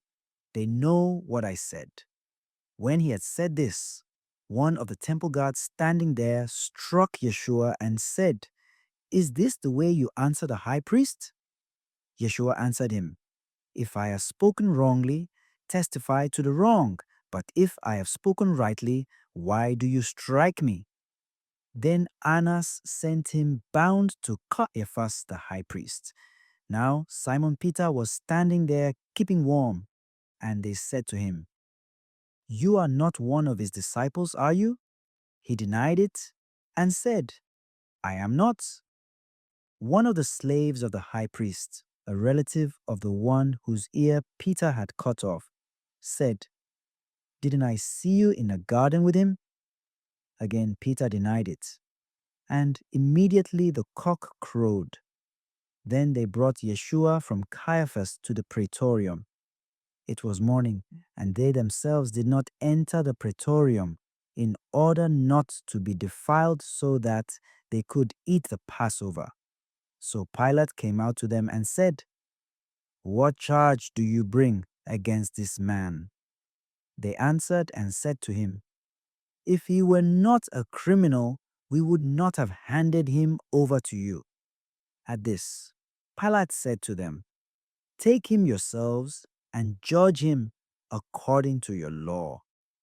The Jews answered him, "We do not have the right to execute anyone," in order that the word of Yeshua might be fulfilled, that he said, indicating the kind of death he would die. So Pilate went back into the praetorium and summoned Yeshua and said to him, "Are you the king of the Jews?" Yeshua answered, "Do you say this on your own, or have others told you about me?" Pilate answered, "I am not a Jew, am I? Your own nation and the chief priests handed you over to me. What have you done?" Yeshua answered, "My kingdom does not belong to this world. If my kingdom did belong to this world, my attendants would be fighting to keep me from being handed over to the Jews. But as it is, my kingdom is not here." So Pilate said to him, "Then you are a king?" Yeshua answered, "You say I am a king. For this I was born, and for this I came into the world, to testify to the truth. Everyone who belongs to the truth listens to my voice." Pilate said to him, "What is truth?" When he had said this, he again went out to the Jews and said to them, "I find no guilt in him. But you have a custom that I release one prisoner to you at Passover. Do you want me to release to you the king of the Jews?" They cried out again, "Not this one, but Barabbas!"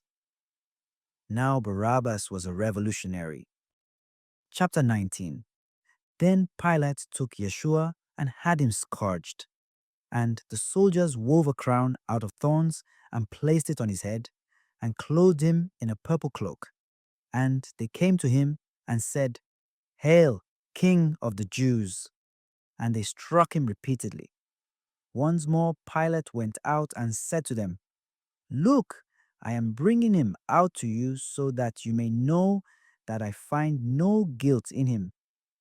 So Yeshua came out, wearing the crown of thorns and the purple cloak. When the chief priests and the guards saw him, they cried out, "Crucify him! Crucify him!" Pilate said to them, "Take him yourselves and crucify him. I find no guilt in him." The Jews answered, "We have a law, and according to that law, he ought to die, because he made himself the Son of God." Now when Pilate heard this statement, he became even more afraid and went back into the praetorium and said to Yeshua, "Where are you from?" Yeshua did not answer him. So Pilate said to him, "Do you not speak to me? Do you not know that I have power to release you and I have power to crucify you?"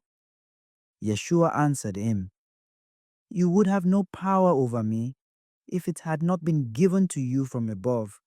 For this reason, the one who handed me over to you has the greater sin." Consequently, Pilate tried to release him, but the Jews cried out, "If you release him, you are not a friend of Caesar. Everyone who makes himself a king opposes Caesar." When Pilate heard these words, he brought Yeshua out and seated him on the judge's bench in the place called Stone Pavement, in Hebrew, Gabbatha. It was preparation day for Passover, and it was about noon. And he said to the Jews, "Behold your king!" They cried out, "Take him away! Take him away! Crucify him!" Pilate said to them, "Shall I crucify your king?" The chief priests answered, "We have no king but Caesar." Then he handed him over to them to be crucified. So they took Yeshua, and carrying the cross himself, he went out to what is called the place of the skull, in Hebrew Golgotha. There they crucified him, and with him two others, one on either side, with Yeshua in the middle. Pilate also had an inscription written and put on the cross. It read, "Yeshua the Nazarene, the King of the Jews." Now many of the Jews read this inscription because the place where Yeshua was crucified was near the city, and it was written in Hebrew, Latin, and Greek. So the chief priests of the Jews said to Pilate, "Do not write the King of the Jews, but that he said, 'I am the King of the Jews.'" Pilate answered, "What I have written, I have written." When the soldiers had crucified Yeshua, they took his clothes and divided them into 4 shares, a share for each soldier. They also took his tunics, but the tunic was seamless, woven in one piece from the top down. So they said to one another, "Let's not tear it, but cast lots for it to see whose it will be," in order that the passage of Scripture might be fulfilled that says, "They divided my garments among them, and for my vesture they cast lots." This is what the soldiers did. Standing by the cross of Yeshua were his mother and his mother's sister, Mary the wife of Clopas, and Mary of Magdala. When Yeshua saw his mother and the disciple there whom he loved, he said to his mother, "Woman, behold your son." Then he said to the disciple, "Behold your mother." And from that hour the disciple took her into his home. After this, aware that everything was now finished, in order that the scripture might be fulfilled, Yeshua said, "I thirst." There was a vessel filled with common wine. So they put a sponge soaked in wine on a sprig of hyssop and put it up to his mouth. When Yeshua had taken the wine, he said, "It is finished." And bowing his head, he handed over the Spirit. Now, since it was preparation day, in order that the bodies might not remain on the cross on the Sabbath, for the Sabbath day of that week was a solemn one, the Jews asked Pilate that their legs be broken and they be taken down. So The soldiers came and broke the legs of the first and then of the other one who was crucified with Yeshua. But when they came to Yeshua and saw that he was already dead, they did not break his legs, but one soldier thrust his lance into his side, and immediately blood and water flowed out. An eyewitness has testified, and his testimony is true. He knows that he is speaking the truth so that you also may come to believe. For this happened so that the scripture passage might be fulfilled. Not a bone of it will be broken. And again, another passage says, they will look upon him whom they have pierced. After this, Joseph of Arimathea, secretly a disciple of Yeshua, for fear of the Jews, asked Pilate if he could remove the body of Yeshua, and Pilate permitted it. So he came and took his body. Nicodemus, the one who had first come to him at night, also came, bringing a mixture of myrrh and aloes weighing about 100 pounds. They took the body of Yeshua and bound it with burial cloths along with the spices, according to the Jewish burial custom. Now, in the place where he had been crucified, there was a garden, and in the garden a new tomb, in which no one had yet been buried. So they laid Yeshua there because of the Jewish preparation day. For the tomb was close by. Chapter 20. On the first day of the week, Mary of Magdala came to the tomb early in the morning, while it was still dark, and saw the stone removed from the tomb. So she ran and went to Simon Peter and to the other disciple whom Yeshua loved, and told them, they have taken the Lord from the tomb, and we don't know where they put him. So Peter and the other disciple went out and came to the tomb. They both ran, but the other disciple ran faster than Peter and arrived at the tomb first. He bent down and saw the burial cloths there, but did not go in. When Simon Peter arrived after him, he went into the tomb and saw the burial cloths there, and the cloths that had covered his head, not with the burial cloths, but rolled up in a separate place. Then the other disciple also went in, the one who had arrived at the tomb first, and he saw and believed. For they did not yet understand the scripture that he had to rise from the dead. Then the disciples returned home, but Mary stayed outside the tomb weeping. And as she wept, she bent over into the tomb and saw two angels in white sitting there, one at the head and one at the feet, where the body of Yeshua had been. And they said to her, Woman, why are you weeping? She said to them, They have taken my Lord, and I don't know where they laid him. When she had said this, she turned around and saw Yeshua there, but did not know it was Yeshua. Yeshua said to her, Woman, why are you weeping? Whom are you looking for? She thought it was the gardener, and said to him, Sir, if you carried him away, tell me where you laid him, and I will take him. Yeshua said to her, Mary. She turned and said to him, in Hebrew, Rabboni, which means teacher. Yeshua said to her, Stop holding on to me, for I have not yet ascended to the Father.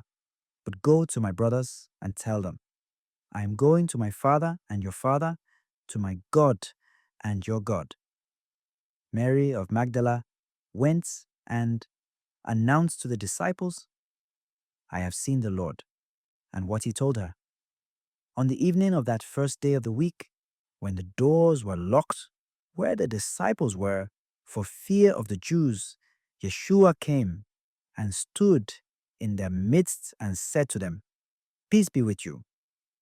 When he had said this, he showed them his hands and his side. The disciples rejoiced when they saw the Lord. Yeshua said to them again, Peace be with you. As the Father has sent me, so I send you. And when he had said this, he breathed on them and said to them, receive the Holy Spirit. Whose sins you forgive are forgiven them, and whose sins you retain are retained. Thomas, called Didymus, one of the 12, was not with them when Yeshua came. So the other disciples said to him, "We have seen the Lord." But he said to them, "Unless I see the mark of the nails in his hands, and put my finger into the nail marks, and put my hand into his side, I will not believe." Now, a week later, his disciples were again inside, and Thomas was with them. Yeshua came, although the doors were locked, and stood in their midst and said, "Peace be with you." Then he said to Thomas, "Put your finger here and see my hands, and bring your hand and put it into my side, and do not be unbelieving, but believe." Thomas answered and said to him, "My Lord and my God." Yeshua said to him, "Have you come to believe because you have seen me? Blessed are those who have not seen and have believed." Now, Yeshua did many other signs in the presence of his disciples that are not written in this book, and, but these are written that you may come to believe that Yeshua is the Messiah, the Son of God, and that through this belief you may have life in his name. Chapter 21. After this, Yeshua revealed himself again to his disciples at the Sea of Tiberias. He revealed himself in this way. Together were Simon Peter, Thomas called Didymus, Nathanael from Cana in Galilee, Zebedee's sons, and 2 others of his disciples. Simon Peter said to them, "I am going fishing." They said to him, "We also will come with you." So they went out and got into the boat, but that night they caught nothing. When it was already dawn, Yeshua was standing on the shore. But the disciples did not realize that it was Yeshua. Yeshua said to them, "Children, have you caught anything to eat?" They answered him, "No." So he said to them, "Cast the net over the right side of the boat and you will find something." So they cast it, and were not able to pull it in because of the number of fish. So the disciple whom Yeshua loved said to Peter, "It is the Lord." When Simon Peter heard that it was the Lord, he tucked in his garment, for he was lightly clad, and jumped into the sea. The other disciples came in the boat, for they were not far from shore, only about 100 yards, dragging the net with the fish. When they climbed out on shore, they saw a charcoal fire with fish on it and bread. Yeshua said to them, "Bring some of the fish you just caught." So Simon Peter went over and dragged the net ashore full of 153 large fish. Even though there were so many, the net was not torn. Yeshua said to them, "Come, have breakfast." And none of the disciples dared to ask him, "Who are you?" because they realized it was the Lord. Yeshua came over and took the bread and gave it to them, and in like manner the fish. This was now the 3rd time Yeshua was revealed to his disciples after being raised from the dead. When they had finished breakfast, Yeshua said to Simon Peter, "Simon, son of John, do you love me more than these?" He said to him, "Yes, Lord, you know that I love you." He said to him, "Feed my lambs." He then said to him a second time, "Simon, son of John, do you love me?" He said to him, "Yes, Lord, you know that I love you." He said to him, "Tend my sheep." He said to him the 3rd time, "Simon, son of John, do you love me?" Peter was distressed that he had said to him a 3rd time, "Do you love me?" And he said to him, "Lord, you know everything. You know that I love you." Yeshua said to him, "Feed my sheep. Amen, amen, I say to you, when you were younger, you used to dress yourself and go where you wanted. But when you grow old, you will stretch out your hands, and someone else will dress you and lead you where you do not want to go. He said this, signifying by what kind of death he would glorify God. And when he had said this, he said to him, "Follow me." Peter turned and saw the disciple following, whom Yeshua loved, the one who had also reclined upon his chest during the supper, and had said, "Master, who is the one who will betray you?" When Peter saw him, he said to Yeshua, "Lord, what about him?" Yeshua said to him, "What if I want him to remain until I come? What concern is it of yours? You follow me." So the word spread among the brothers that disciple would not die. But Yeshua had not told him that he would not die. Just, what if I want him to remain until I come? What concern is it of yours? It is this disciple who testifies to these things and has written them, and we know that his testimony is true. There are also many other things that Yeshua did, but if these were to be described individually, I do not think the whole world would contain the books that would be written.